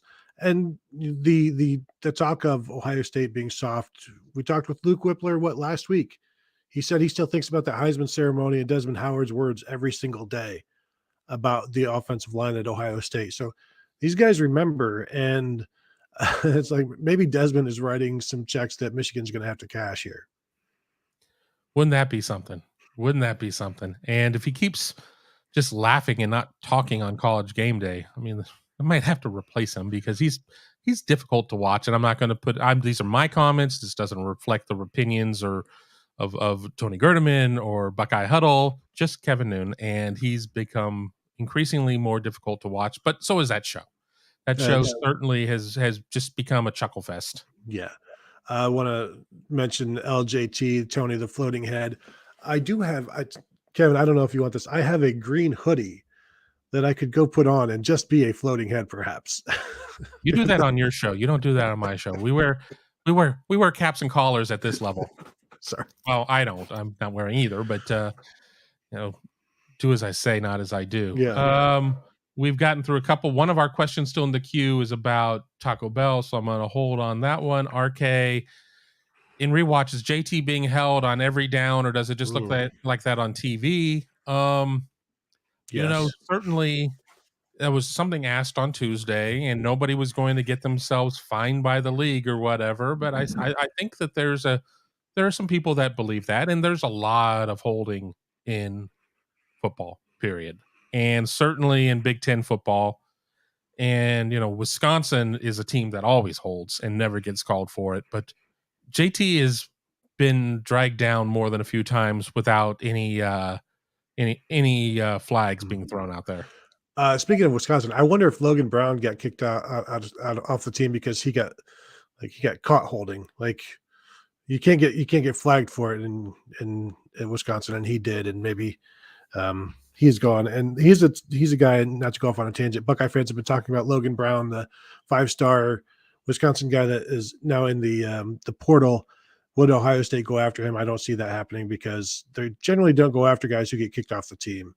So just throw that out there. But yeah, JT, there are some bad ones in terms of watching him get held and tackled. And Good for him not retaliating at this point, because I think it's getting tough. But I think it's also a sign of how unselfish the entire defensive line is, and the plan that they had going into the season, where you might not be getting sacks, but if you are just containing the offensive line and allowing Tommy Eichenberg and Steele Chambers and Ronnie Hickman and Lathan Ransom to make plays at the line of scrimmage, you're doing your job. So if you get held, you're doing your job, because that's just clearly you're being a pain, and so that's a plus.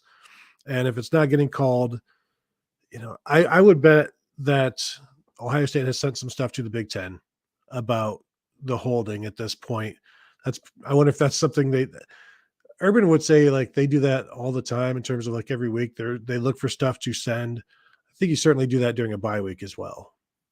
Absolutely. And, the thing is, we never really necessarily see that correction game where it's like, okay, well, now we're going to call them or whatever. It just kind of is what it is. And for the sake of, of presenting the whole story, I think Ohio State got away with a couple of holds against Michigan State as I rewatched that game. And it's difficult. I, in college, took the courses in both officiating basketball and football. I never really did anything with the football. I did officiate a little basketball, at least on the intramural side, games in the red and yellow and brown gyms at Larkins Hall. And, it took about like the third time that I got cussed at by a team for missing a call that I'm like, I just really don't like this enough to keep doing that. But it certainly is difficult to deal with that. Did you ever, our buddy Jason Geyser in Lima, he got kicked out. We were roommates. We were on the same intramural team. He got kicked out for yelling at a ref. Was that maybe you back in college? This would have been, 1994, 1995. Maybe it wouldn't have been Geyser because I knew Geyser, but it would have as a freshman though. Well, no, probably not. 93, 94. I don't think I ran anybody, but I got one better.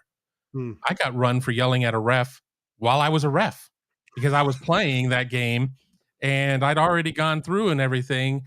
And I had a really long memory and remembered that this ref was terrible and walked in and, I was like on the fraternity B team, the one that was just there to play. We weren't any good. And, I saw him and I basically said something along the lines of, "Oh no, not this blanking guy again. He's horrible," and got run. I mean, before the game even started. So I ended up having to talk to the supervisor about it and everything else. But it is what it is. It is what it is.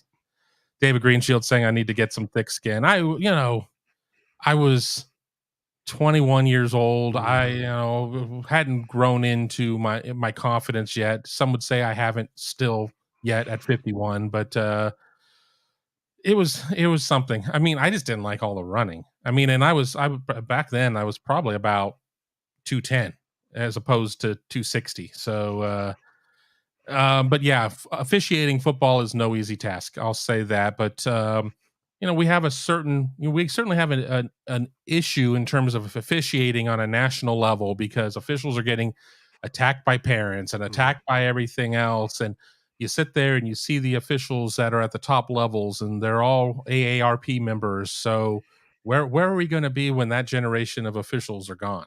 So robot I don't think our robot overlords aren't ready yet. I do have an issue with the instant replay this season. I think has been terrible, like and non-existent at times when it should be existent. Just be existent, exist rather than not exist.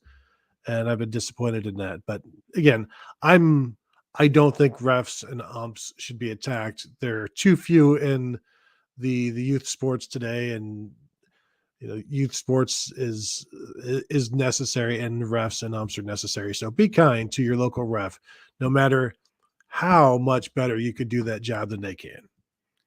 I think that instant replay, we don't have a centralized, we don't have a college football czar or a commissioner and every conference has their own officials, and I'm okay with conferences having their own officials, but I think that replay needs to be brought in under one roof and live under one set of rules. Somebody right in here brought up, it was Steven about the 2019 Clemson game. You have different rules in terms of how replay is done. Is it adjudicated by the referee? Is it adjudicated by upstairs? Is it adjudicated in a control center somewhere in Charlotte or Birmingham or Chicago? If you're going to have the replay, and if you're going to have everybody who's vying for the same championship trophy, it needs to be the same set of rules. And I mean, we could take that even further in saying everybody needs to play the same number of conference games. Everybody has to have the same stance on playing FCS teams. But most certainly when it comes to officiating, how games are called and how replay is done. Because at least at that point, if it's all under the same, there's the same standards and there's the same litmus tests. I mean, at least, it's going to be called equally good or equally bad. Well, and I think I've seen like 3 catches this year that have been called receptions that were half as many steps as the Clemson reception in 2019. That if the replay official was at that Ohio State Clemson game, then Ohio State gets to play LSU for the national championship, and what would have been one of the great national championship games of all time, with Ohio State's defense against that offense, and Ohio State's offense scoring a bunch of points against LSU's defense. And we were robbed of that because a replay official decided to buzz down because he didn't think 4 steps was enough to establish possession. So, but it is what it is. Now we know that you barely need 1 step sometimes this year. Well, it's pretty ridiculous. And I had somebody email me, and I never had a chance to go through this. Maybe you saw it, and this might be one of the last points we get to before we run for the border. They said in the Indiana-Michigan game that they thought that a flag was thrown well after the play, that it came down essentially from the replay booth or whatever. And I was like, well, I think you can certainly put targeting on at that point, but they weren't so sure that it was targeting. And I don't know. I mean, we have so much talk, even in the NFL, about the eye in the sky type of situation. That was a man downfield, or it was a pick play where there was a pick, but the throw, if it would have been behind the line of scrimmage, it would have been okay, but it was like a foot past the line of scrimmage. And there was no penalty until the refs got together to talk about it after being told by Jim Harbaugh, basically. And so then I think the flag came out. But it's very, very confusing as to how all of that came out, as if it required the coach to make the refs aware of it before the penalty was thrown and the touchdown was taken off of the board. And it was a pretty key touchdown in that game. Well, yeah, that game certainly. Indiana played them close for 2 quarters. I mean, obviously there was some, external circumstances there with Mike Hart collapsing on the field and having to be taken off on a cart. And, later was reported that it was a seizure of some sorts. And rivalry aside, I mean, I think everybody out there is pulling for a full recovery for Mike Hart. I mean, scarlet and gray on one side and maize and blue on the other side. I mean, it is just a game. It is a lifestyle in a lot of ways, but nobody wants to see something bad happen to somebody individually. So, prayers up for Mike Hart at that situation. But, Indiana just kind of stopped playing. And, it's one of those situations, kind of like what I expect to see out of Iowa. The defense, keeps them in it for a little bit to a certain extent, and then just looks at the offense and is just like, well, if you're not trying, we're not trying. And then it just kind of goes from there. Well, it's like, to go back to another Clemson game, the 2016, where Ohio State got beat 31-0, and the defense did all they could. Like, I think they gave up 24 points in that game, played well enough to have won a game, but you can only hold on so long. And, they did their darndest, but there was no offense to help them out in that game. All right, I'm going to get to our Taco Bell question, which will lead us directly into our segment, and then we'll see where the show takes us from there. So let me jump back into my starred questions. And Peace Clan. When I was a student at OSU living on South Campus, a buddy and I would hit Taco Bell after leaving the Cornerstone, which was a great bar, by the way. He would spend $8, and I thought that was excessive. I would spend $3. Now, I'm a little older than Tony. I remember when they had the 39, 59, 79 cent menu, and you could buy bean burritos for 39 cents. And $5 was kind of the dividing line. If you spent more than $5 at Taco Bell, you had a problem. And, and I would sit there and I'd be like, all right, maybe I don't need that extra bean burrito at that point. But a lot of times too, I was going and buying for 2 or 3 meals. I mean, not that a bean burrito that's been in the fridge for 4 days is any good, but desperate times call for desperate measures, and Milwaukee's Best Light wasn't free. It only felt that way. So I had to save my money, but things certainly have changed. Yeah, $8 back in the 90s would have been like, oh, okay, that's a lot. Because my go-to at the Union would have been was 3 chicken soft tacos, and those were expensive as they were. I think they were like $1.29 or something like that. And so you really had to want them. And then you get like a large Mountain Dew, of course, and that would come to around $5.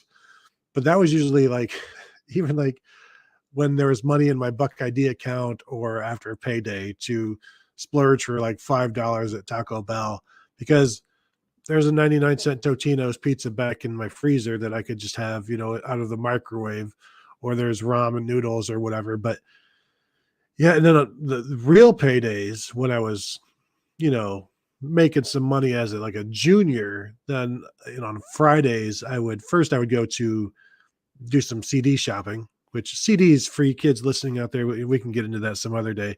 But then I would also get Apollo's and get the double cheeseburger sub, and that was really really good. But those are special occasions. You can't be spending all of your money on a double cheeseburger sub at Apollo's. But yeah, $8 at Taco Bell, I would have thought like, wow, you must be rich.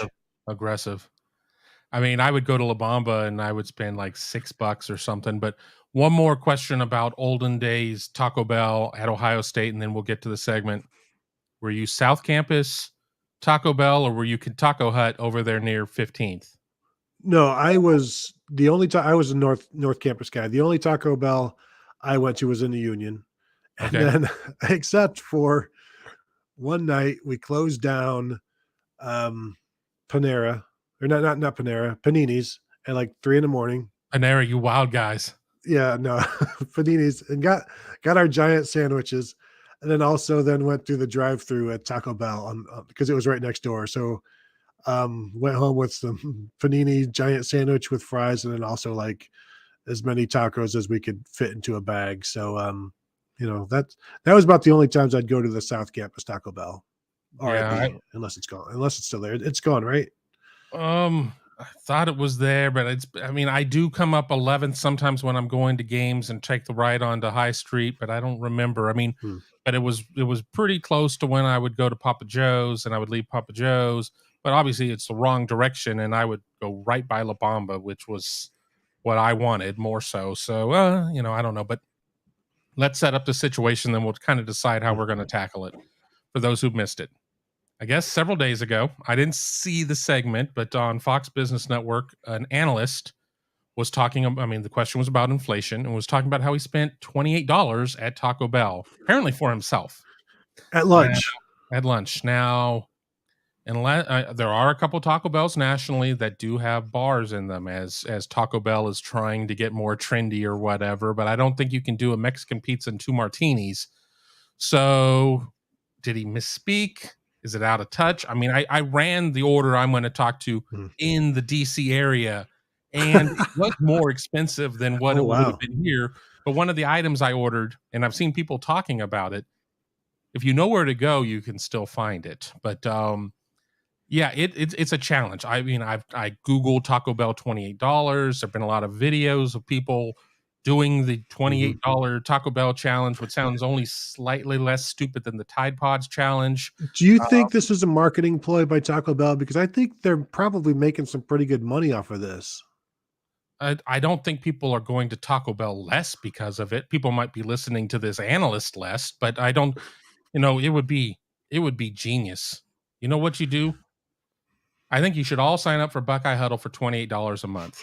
That's what you should do. And then if you can find it for Inflation. $12.99 a month, then profit. So we need to, if it is a marketing ploy, bravo, bravo. Let me tell you about this inflation. I signed up for this website. It cost me $28.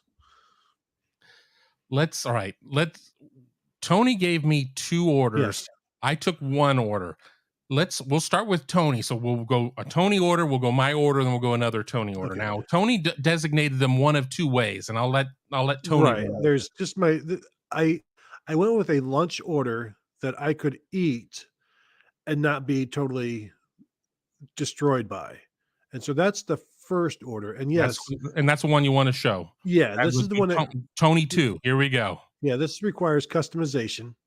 And you see there the 5 soft taco supremes where you replace the beef, you customize with steak, and then you add a double steak. And all of these customizations, onions is like 25 cents. To swap steak, beef for steak, steak for beef is like $1. Then to add more steak, it's like another $1.40. So I'm pretty confident that I could eat 5 of these basically double steak tacos and not be like, I'm not eating dinner tonight or something like that. Or yes, I would be very full, but I think this is possible. My other order and Kevin's order, I don't know. Like when I saw that $28 thing, I thought like, you can't eat $28 worth of Taco Bell without just being destroyed and feeling terrible and not finishing it. I'm pretty confident that this is very, very doable. It's just 5 tacos, like big whoop. My other one, which we'll get to in a bit, I'm pretty sure I could not do it today. And looking at, I saw just a sneak preview of Kevin's at one point. There's a lot of stuff there, but I think almost anybody could do this one. My question about this one is, why did you order the small drink? Because it was the cheapest one and I was trying to keep it as close to 28 as possible. Well, I know. Reality, I was wanted going to get a diet Mountain Dew. Gone with what well, I know, but you could have gone with the large drink. I mean, and just blown it out of the water. I mean, I don't know if we sat there and said that it was closest to the pin and you had to be at, within 50 cents one way or the other, but you were at 49 cents. So that's impressive, but that's a lot of steak. And I mean, and we're not talking Jeff Ruby or Mitchell's or whatever. That's a lot of Taco Bell. That's a lot of shoe leather steak. Mm-hmm. That is a very good point. The calories on this though, $28 worth of food, only, and I say only 1,150 calories. So you're talking like 230 calories a taco, not outrageous, and a pretty light lunch calorie wise when you're talking $28 of Taco Bell. All right. Well, we're going to go to my order and then we'll go to Tony's other order and then we will discuss. We've got comments already coming in. So let me do this. Mine, it's a little smaller on the screen, but we'll start here. I'm going to be thirsty and you're going to need a lot to be able to wash this down. So not only did I go with a large Baja Blast, but I also went with a Baja Blast Freeze. Because obviously I'm going to need brain freeze to forget going through this entire rigmarole. I mean, it's going to be very difficult. I got myself a couple of nacho cheese Doritos Lotos Tacos Supreme because you're paying more for the sour cream and the tomatoes. I'd probably say no tomatoes, but I didn't want to get into huge customization because I'm a stickler for the rules. I'm a purist. 2 chili cheese burritos, otherwise known as Chilitos. Now, there were comments already in our comments that, they don't have those anymore. They do at certain ones. Some of them have them on menu, some of them have them off menu, but these things have gotten smaller and smaller, and apparently Taco Bell chili has like saffron and gold and crushed eagle beaks in it because it is really expensive for what it is. So these things are about the size of a Meximelt now. So that's not a lot of food right there for 2. So honestly, I could have probably just loaded up with that, but I didn't want to do that. All right, I got myself an order of chips and cheese, which used to be 99 cents. Now it's $1.79. Got myself an extra cheese sauce because truthfully speaking, I was 50 cents under or something like that. And I had to figure out a way to get to $28. And that was the cheapest thing on the menu. I got myself a double steak grilled cheese burrito. So I'm going with another double steak item the way that Tony did, but it's just in one burrito. And then nacho fries. And I was a little hesitant about the nacho fries because if you watch Man vs. Food, it's always the starch items that kill you. That starch is going to get you. It's going to expand in your stomach. But I figured that it's something that, if if you put it toward the end and you kind of mask it in some of, with some of your bites, you should be able to get there. Now, is this something I honestly can finish? I don't know. It would be a challenge. As Tony said about I'm destroyed for dinner. I would be destroyed for dinner. The turlet would be destroyed for dinner. It wouldn't be a good time. It would be a good bit. And sometimes the best television and the best videos, there's a reason why Jackass was so wildly popular. And this would be about the same as some of their stunts. So I don't know what the feasibility rating is on it, but I did hit 2811. I got myself to the number. Tony, are we ready for your other order? And how did you describe it to me as I get ready to punch it up? No. Keep this up. Keep yours up, because I think it is a complete cop out to go with $5.58 worth of drinks. That's a coward's way out. That is very, very I can understand one drink because I did it. 2 drinks is outrageous, and extra sauce. That's fine. But even then, I still think that double steak grilled cheese burrito is you either have to start with that, and I don't know that you can finish that. Like, all of these other things are little that you can kind of finish with. So I think you get that double steak grilled cheese down first with some fries, and the chips and nacho sauce. Like, there's always room for, as we know, there's always room for chips and cheese. And then you've only really got like 2 small burritos and 2 tasty tacos. I think I wouldn't want to do it, but I think this is doable. Well, I want to defend my choice on the drinks because it's a freeze. It's like a dessert. I could have sat there and did 2 orders of cinnamon crispas or something like that, but I didn't want to do that because they used to put those in combos and nobody would eat them. It was really just like the biggest waste of everything. I mean, granted, it was just cinnamon, sugar, and like air. I mean, they were horrible, but it's a drink and it's a freeze. I mean, it's both of them. And I'm really running the risk, as I said, of getting brain freeze. So I deserve bonus points for hazard pay. Kevin, how do you consume this freeze? With a spoon? I don't know. It's a freeze. What do you mean you don't know? No, it's a straw, but it's a freeze. I've had them before. They're delicious. It's like an icy. What is an icy? Do you eat it or do you drink it?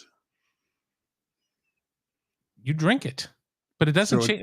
But if you sit there and you go to a restaurant and you get a soda and a coffee, I mean, is that 2 drinks? But that's not dishonest. I'm just saying, I lost a lot of respect for you on this one. Well, you didn't have much to begin with, so it's all good. I lost the rest of the respect that I had. There you go. We've already got 20 comments in the queue to look at, but let's get to your second order, and I'm going to mock your level of customization here as we go here. So yeah, so this is you didn't even reach $28, stupid. This is a 3 a.m. order after you're done with the bar, and it's way too much. You got 3 tacos. You need some tacos. That you lay a base. You get some tacos in there. It's like a snack. It's a salad. Nachos Bel Grande, again, chips. There's always room for nachos. It's that spicy double steak grilled cheese burrito that is really that's going to be the thing that either takes you down, or there is no either. That's the thing that's going to take you down. But then, you've got the Chipotle Ranch grilled chicken burrito for some healthiness. There's some green in there, I think, and ranch. I think that mean ranch and grilled mean healthy. So this, I would not want to do it. I seriously doubt that I could do this, but 22-year-old Tony, after a night at the Outer Inn, and would probably just like get this and then go back home and like watch, Simpsons reruns or Family Guy, or I don't even know if that was a thing yet, but given enough time, probably could have done that. And then, you wake up the next day and it's like, I don't feel great, but I feel like I can still operate. Because I think the alcohol and the Taco Bell cancel each other out, or do they light each other up and then the fuse and the explosion. Then that's how you get rid of everything. It's like Mentos and a 2-liter of soda. Yes, exactly. That's what it's going to end up being like, and I'm not going to be any more descriptive than that. But first of all, you didn't reach $28. Second of all, too much customization. Trying to nickel and dime me by adding tomatoes and stuff like that. That's Mhm, just mhm. that's just real cheap. Well, That's and real. you see my three soft tacos. I actually went. That is, you want to talk about inflation? That's basically my Ohio Union order as a student, like 3 chicken soft tacos. And look at what where we are now. The value of the dollar. It's sickening. Um, but also I'm sure those tacos would be good. I think all of this stuff would be good. It's just I don't know that it's all good together. And you know what? I would round up for the kids. I don't know if that's an option there. No, it was well, it was in, the one we stopped at in Mhm. that stayed up north on the way back, and then they still ended up not giving me one of my burritos. It was Well, fine though. I was driving. I did not need it, but well, the other thing is there is absolutely no chance that these orders would be correct taking them through any drive-through. You take them through 100 Taco Bell drive-throughs, and I bet you get the precise exact order 8% of the time. And it's not because the workers aren't good, it's just because of the customization, the number of items. You can't quality check, like, is everything in there? Looks like it. Like when you get that out of the drive-through, is everything there? I don't know. It feels heavy. I can't reach in and count everything with my hand. Like, did I know there was a missing burrito when I got that bag? Yes, but was I going to say anything? No, of course not. I wanted to get home. nice. Nice. Well, we'll come back up here to the 2 shot, and if we need to drop onto any of these just because people have specific questions, but let me oh, we got hit by another bot while I was away. Block user. They must have known that. Oh, a couple of them. They must have known that we were talking about food and not on the main page. But let me see if I can find it now. Yes, people, talking about the Cholito or the chili cheese burrito. They're fantastic. They really are. I mean, again, they're like $2.69, $3 a piece. I mean, for what they are, it's not worth it. Did you hear The that Enchilito is coming back. they're bringing back the enchilito? Of course, I heard. Now, are they going to bring back the black olive to go on top of it? Let's hope not. Ugh, Black really. olives in general, Kevin, everybody knows this. It has been long decided. Olives are terrible. Who decided this? I was not invited to that council meeting. Yeah. Yeah, the food cabal that the smart people are part of. We have outlawed olives and outlawed all melons except for water. I'm okay with the melon decision, but black olives are fantastic, and green olives are slept on. I mean, a pizza with pepperoni, green olive, black olive, fantastic, fantastic. Well, it doesn't matter. I mean, every year at Christmas or at Thanksgiving, I always end up putting a can of olives and pour them out. Obviously, got to get the liquid out, put them in the fridge, and then just put them on put them on the counter as I'm cooking, and I'll end up eating a can of olives. I have to actually do two, one for me to mess with, kind of like the cakes with Homer. Homer Simpson, you have to have a cake for him to mess up so that he doesn't mess up Maggie's birthday cake. You mean it's McGaggy's birthday? That one was just on. That's why I thought about that one. It was just on. But what are your guys' thought? Steve agrees with you as we're getting bot attacked again. Olives are horrible and too salty, green or black. No. I like you, Steve, but you're wrong on this one. You're wrong. I can handle, like, my wife when she makes like some spaghetti. She'll chop up some black olives in the sauce. I can handle that because it's very very small. And if it's the last piece of pizza and there are black olives on it, I can handle that as well. But it's not my preferred thing. And I do get upset when black olives show up in food unannounced. I am also not a sour cream person. I noticed. You notice that a lot of remove the sour cream, please. I think it's kind of pointless. I'm also like not a Cool Whip or Cool Whip person. The best whip is Miracle Whip. I think we all know that. Not a big Miracle Whip fan. When I go to like Chipotle, it's light sour cream. I just want a little. I want a hint of sour cream. I want to know it's there, but you don't want. I mean, because when they roll those burritos, there's undoubtedly always going to be one big clump of it, and you're just going to get tortilla and sour cream, and that's just not going to. That's just not going to work. So yeah, this is going to be the point of where everybody's like, well, geez. I mean, especially if these two idiots think that they can finish these orders. But I could finish that lunch order. Like, I mean, 5 double steak tacos. Kevin, you could knock that out. I'm sure I could. And I certainly have my hungry Taco Bell order, and I have my I just need some food Taco Bell order. And you always got to do the combo. You got to do the combo so you get the drink and everything else. And they always like to just throw the random taco in there. And if you're not eating it almost immediately, the bottom is going to fall out of it and it's going to be a mess or whatever. At least you know what you're getting. Hot take right here. Del Taco tacos are better than Taco Bell tacos. You know what? I'll tell you what, Kevin, we got one in Columbus and it's far east. It's like 25 minutes, but I will go there every couple of months because one, it's a good value. You can get some cheap stuff there. The tacos are good. I mean, there's plenty to like there. And even when I get it home 25 minutes later, it's not cold because they wrap it in foil and it lasts and it sticks. So yeah, once we get one up here on the north side, that would be fantastic. But haven't done Del Taco in a while. I have the app, Kevin. You should try it. Try the app. I told you the app with Taco Bell. All of these apps, these fast food apps, like you can get so much cheaper food, free food, Kevin. You shouldn't be paying full price for anything. Not in America, not in 2022. Well, I downloaded the Taco Bell app at one point, and then didn't we just end up at Popeyes instead? Yeah, but Popeyes, that is what it is. You never know what you're going to get, but it's all going to be good.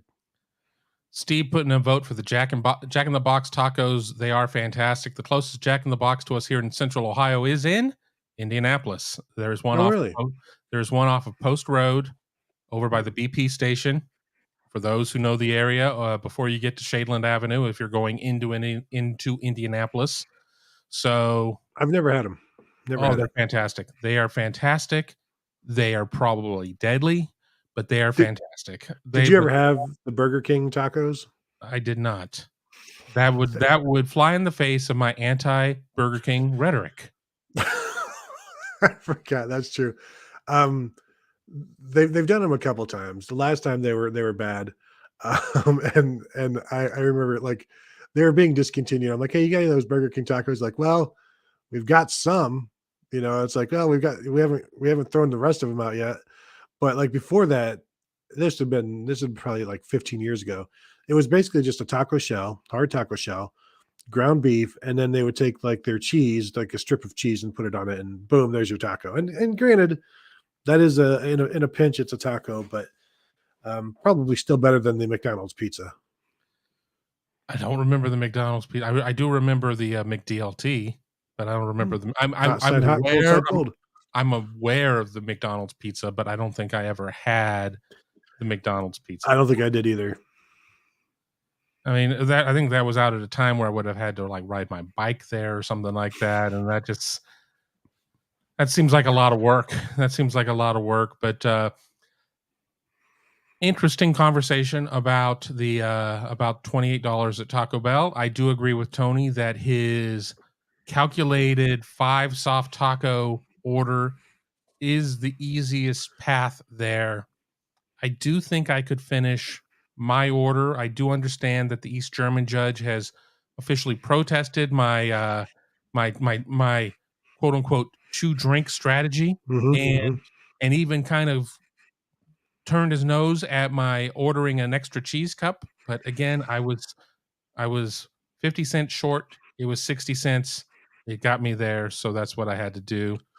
I'm going to give everybody homework who actually cares about it, and to let us know at Buckeye Huddle what your $28 order would be, And no, we're not saying one that serves booze, but my first one, the big one, or the second one, the 3 a.m. one, I did the calorie count on this, and amazingly, that all came down to this thing here is 2,800 calories. Basically, I don't know the math on that, but it's $28, 2,800 calories. What is that? Is that a dime a calorie, a penny a calorie? I don't know. Yeah, a penny a calorie, right? That's pretty amazing that it worked out that way. I did not plan so it like that. 2,795 calories. So it's like 1.01 pennies per calorie or 99 cents a calorie, whatever. But yes, pretty amazing that it came out to 2,800 calories on the dot. And really, I think has everybody had like a 2,800 calorie meal at some point or other? I've probably, if they've gone to like a Brazilian steakhouse or something like that, I could go to Melting Pot and do a lot of damage there. Because guilty confession, it's like one of my favorite restaurants. My wife, she's like, why do I want to cook my own food? I'm like, because it's cool, it's fun, and we'll go and show, the cheese course is fantastic, and you get the breads and the apples and the carrots and the celery and everything else, and they bring out the salad, and it's a good salad for what it is. And then, of course, you got the chocolate, the chocolate fondue at the end, and then comes the main course is the third course. She makes it about halfway through her half, so I know that I'm going to get to eat like 1.5 orders of chicken and steak and whatever that we have there. And then there's like a healthier way of doing it to where you're kind of poaching it like in flavored broth or whatever. And then there's the unhealthy version where you put it in the batter and you fry. And you walk out of there in your clothes and your jacket and your hair when you have it smell like you worked at McDonald's for like a week. And I'm like, oh, I don't care. I love it. So Melting Pot is my jam. I love Melting Pot. My birthday is in a couple weeks. Even if I have to pay for it myself, I'm going to Melting Pot somewhere around my birthday because I absolutely love the place. But yes, I see Steve talking about the Brazilian steakhouse. If you do that right, I think you can get up to 2,800 calories. Got to eat the gristle though. Well, the trick to these places is you don't go to the salad bar that they have there. You don't win friends with salad. You don't win friends with salad. It depends. Is there bacon on the salad bar? There's all sorts of fun little things that sound good, cheeses and stuff like that. But that's honestly that's where they derail you. They get you to fill up on that stuff, which is a lot less in terms of what their costs are, and then you only get like 4 people bringing skewers 1, 3, 4, 5 times to you, and you're done. You got to go there, eye on the prize. This is just about eating the meat. Everything else. Were you with us, the group that went in Jacksonville? No. We were there for the Gator Bowl and a bunch of media people. We didn't go to a chain one. We didn't go to Fogo de Show. We didn't go to Texas Day Brazil. We went to just like this local, Jacksonville Brazilian fair or something. I don't know. And it was pretty good, but it's not a meal that I can do that often. And, I love to have, filet mignon and, New York strip and everything else. But at some point it becomes a little excessive and it just becomes a little bit. And, we laugh about the term meat sweats, but when you're experiencing them, it's not good. And needless to say, being out with a bunch of other college football writers, there was a lot of drinking going on too. Last food question, and then we will recap with the Damon Wilson talk, and then we will call it a show. If you could bring back one campus establishment in terms of food, now it was food and they had alcohol, that's fair.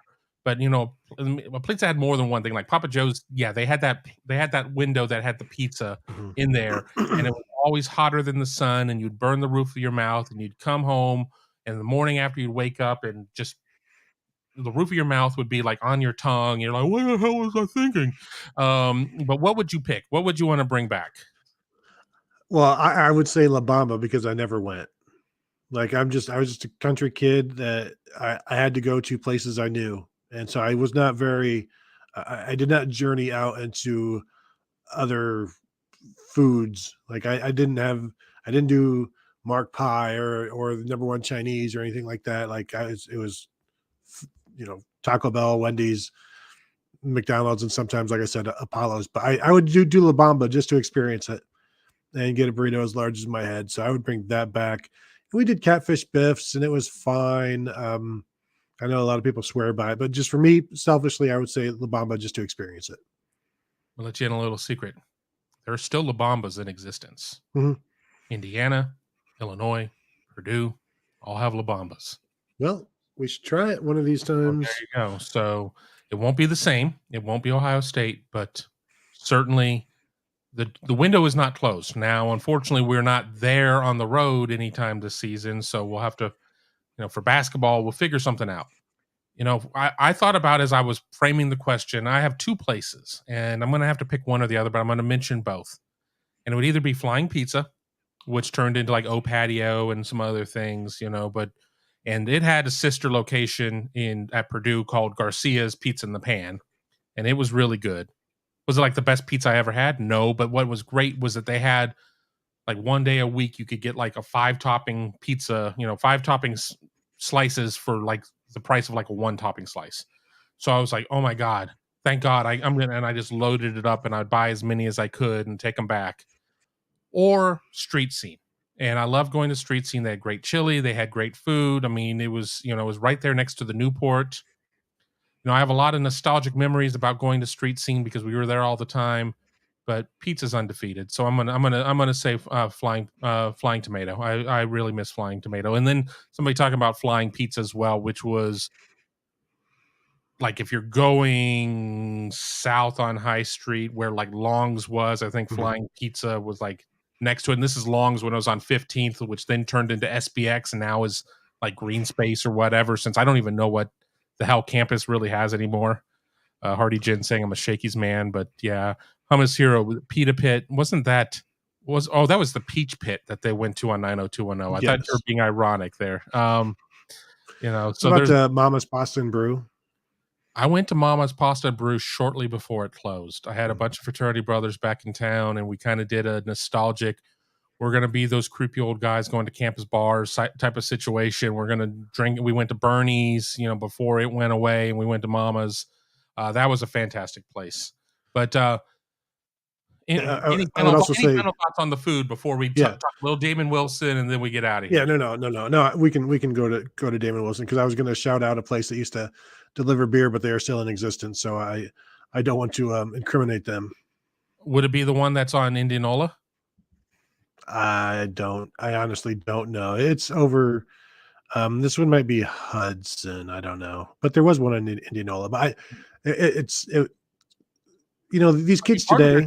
Part of their deal is that it was a big deal because they would deliver beer and they would deliver cigarettes. Yeah, and they would deliver beer to underage kids. People were very well. I can't speak on that, but I can talk about a place that no longer exists and be like Andy's Carryout on High Street. I mean, never met an ID that it didn't like. I'll say that. But yes, Damon Wilson. A lot of buzz out there that things are trending in the right direction. Certainly we had Bryson Rogers, not Noah Rogers, Bryson Rogers come out and tweet a little cryptic thing out there that basically made it sound like some good news was coming. And Mark Givler quickly had a little, cryptic tweet of his own. Alex Gleitman over at Buckeye Huddle has been very positive on that one. And then in some of the other networks, we've seen some crystal balls and futurecast drops. But, this is a big news. And I think that people have heard so much about Keon Keeley and Mateo out west. And maybe Damon Wilson doesn't get the notice that, it's like, well, he's a good complimentary piece, but he's certainly not, he's no bronze medal. I'll tell you that. He's every bit of a gold medal, something that Ohio State doesn't have in terms of at that position right now. And earlier in the show, Tony kind of expanded upon that. If you could do that one more time. Yeah, he's just an explosive pass rusher, like 6'4", 235, 240 pounds. Really, really talented athlete. And it might be what Jack Sawyer was 3 years ago, something like that, where he at one point he was like 6'4", 240, just an explosive guy, fast dude. When I comped him, did a comparison on the huddle message board, I was like, he's like Noah Spence and Ryan Shazier if they had a baby, that kind of explosion, and